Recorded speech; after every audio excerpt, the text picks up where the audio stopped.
So, good morning mga katods. Andito tayo sa Shellman Plaza, dito sa SLEX, at kumain tayo dito sa Cafe France. Ito po isa kadahilanang tayo ay pupunta ng Ducati Alabang. Tayo po ibag papa-PMS ng ating Tormots. So, nasira na naman ang audio ko kanina. Hindi kasi natin na-check yung ating microphone. Hindi pala nakakabit ng ayos. Siguro yung nahihila pag sinusuot ko yung helmet. Teknawerto nakakasura Restart tayo ng vlog. Dami ko nang sinabi kanina So, pag-gasolina muna tayo mga katods. May rollback na this week. May rollback daw uli next week. Saya-saya naman. 95 full tank. Oh my God! Wow! So, tapos na tayo magpagas, 88.70. Salamat po. So, let's hit the road mga katods. Ang open ng Ducati Alabang ay alas 9 pa naman. Pero syempre, para lumamig na tong makina at makasimula sila ng saktong alas 9. So dahil nadali na naman ang audio natin, huwag na natin patayin ang ating GoPro. Lagi ng kabilis mahugot Hugot baon!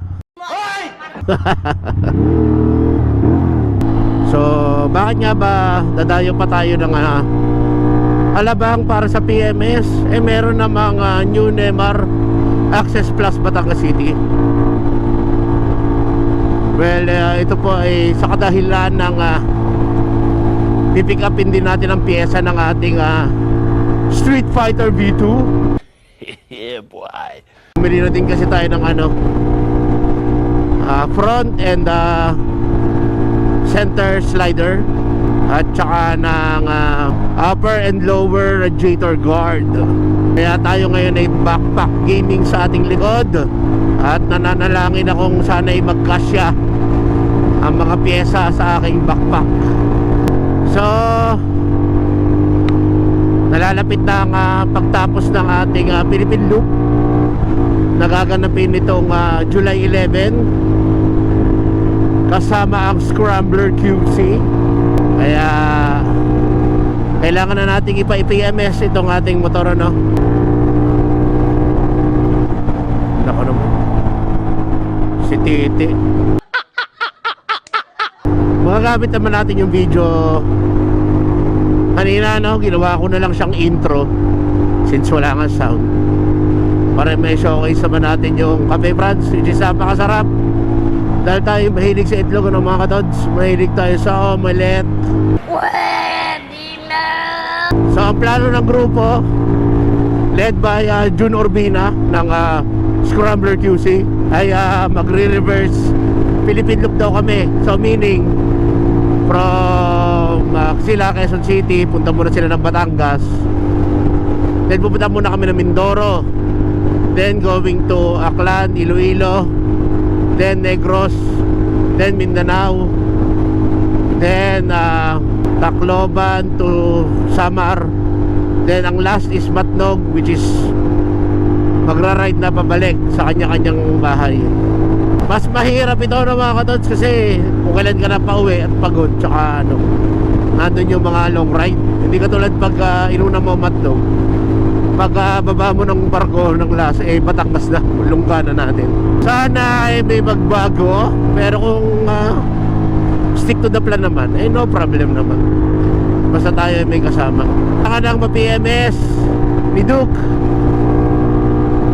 para ready tayo We are targeting 10 to 14 days na matapos itong Bismid Loop. Ang challenge lang talaga ay yung damit. Since wala naman akong backpack, hindi ko to magagamitan ng backpack dahil ako ay maglalagay ng tail bag at tank bag. So sana kumasya, or kailangan natin magpalaba one day doon para ma-refresh ang ating wardrobe. After nito, kailangan ko lang bumalik ng kahit sa ibang araw na, kailangan bumalik ng Petron Marilao, kasi doon ako nag-start. So doon mo kailangang i-finish yung iyong loop. Woo! Ganda naman ang panahon, di ka initan. Kasi nag-reschedule na tayo for today. Dapat Wednesday pa tayo doon, kaso napakalakas ng ulan. So we had to reschedule. At ngayon yung araw na yun, mga kotods. Ay! Baka tayo mapaakyat ng Skyway. Hindi naman tayo aakyat. Approaching Philinvest. Approaching very fast. What? Very fast naman daw eh. Pare ko 2 weeks na Philippine Loop, Visayas, Mindanao. Isang cut-off akong walang sweldo. Hindi totoo yan. Then yung aking Junakis hindi ko pa makikita. So ganun talaga. You want to achieve something, some sacrifices has to be made. Barinig kita sa mukha eh. Totoo siya, hindi ko akalaing papasok ako dito, no, mga tons. Siguro dahil nawala yung boss Ironman. Kaya tayo ay napakutap-tapan na mag-Philippine Loop. Philinvest na. Malamig na ang motor pag dumating ang mga service technician. Mauumpisa nila agad to. At yun lamang. Thank you pa. Mali pala, nadala natin RFID. Ang nasa isip ko yung si Akuma, ang dala ko. Muna akong singitan, Toad Nike. You know, Tesla. Next year. Tama na muna ang isang motor ngayong kaarawan natin. Sana all. So sana naman ay by lunchtime matapos itong ating Tormuts. Dito na lang tayo dadaan para nasa parking na agad tayo ng Commerce. Hachuchuchu. Pwede naman dito naman.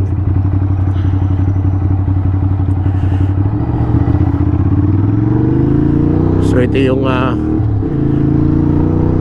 practice drive ng golf, no? Kailangan natin mag-withdraw ng salapi. Ang galing! Ang galing! May Starbucks na pala dito. Yan na.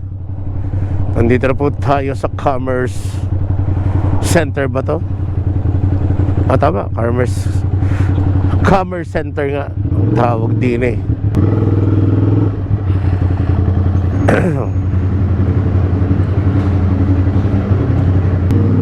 Okay. Mag-ingay muna tayo sa parking. It's been a while since I've been here on a motorcycle. Lagi tayo naka 4 wheels. Dito natin iakit ang ating motor.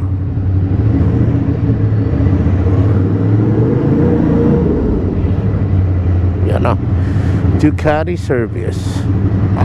So, dito na tayo sa Ducati service na mga katods. Let's wait for 1 hour para mag-open itong service ng Ducati. So mga katods, tapos ang IPMS ang ating Tormuts.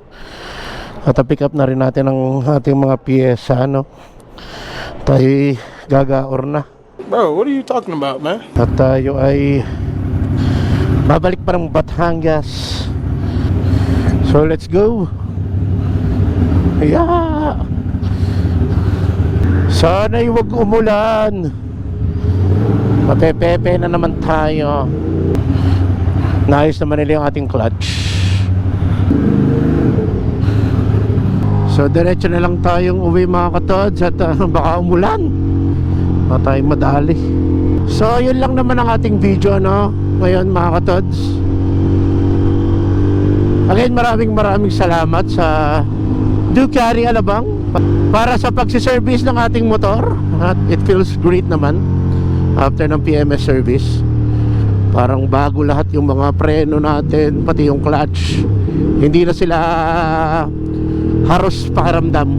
Syempre maraming salamat sa staff ng Ducati, especially kay Miss Monique na sa atin, nag-entertain, kay Miss Pam, at syempre kay manager Pau. Nice meeting you, sir. So dito ko na po siguro tatapusin ang aking vlog for today ng mga katods. At baka umulan. And maraming salamat po sa mga katods natin na tumatangkilit na ating mga video. May kwenta man ito, wala.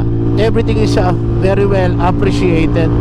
Ang dami na ng volume ng sasakyan kasi ngayon ay Friday. Uwian ngayon mga katods. Mapapalaban tayo ngayon. And again mga katods, this is your Batangganyong VJ Lovage Moto saying signing out, babush! And happy weekend sa inyo mga katods. Ay!